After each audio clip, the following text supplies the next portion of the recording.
मी आहे विजय अशोक कुमार. आपल्या वाशिम रेल्वे स्टेशनवर एक ATM मशीन आहे.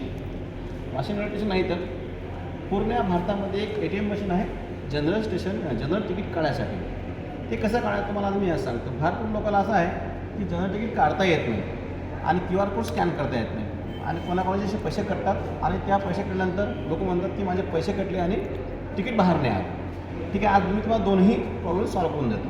हे बघा, जर तुम्हाला अकोला जायचं आहे ते 3 ऑप्शन आहेत. मशीन चालू, हे मशीन चॅप्टर आहे.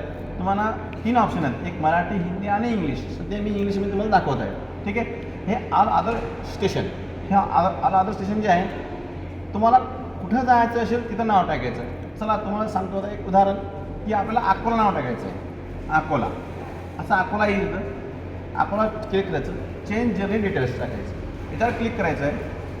त्याच्यानंतर 1 2 3 4 तुमच्याकडे किती माणसं आहेत, 1 या 2 या 3 4 इतके पॅसेंजर तुम्हाला टाकायचं आहे.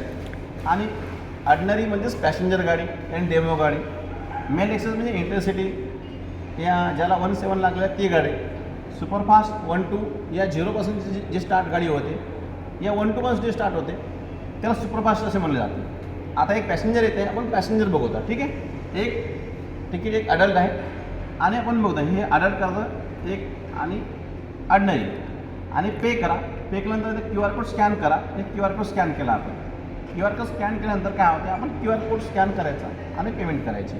कदाचित अगर ही पेमेंट तुमची पेमेंट कटली आणि तिकीट नाही आलं, याच्यामध्ये काय करायचं, पुन्हा स्कॅन करायचं, पुन्हा अकोला जिथं आपण नाव टाकलं तिथं अकोला करायचं, पे करायचं आणि पे केल्यानंतर काय करायचं, याला कॅन्सल करायचं. सेम प्रोसिजर करायची, याला कॅन्सल करायचं, याला due transaction will be refund. त्याला येस करायचं. त्याला येस केल्यानंतर डबल येस करायचं.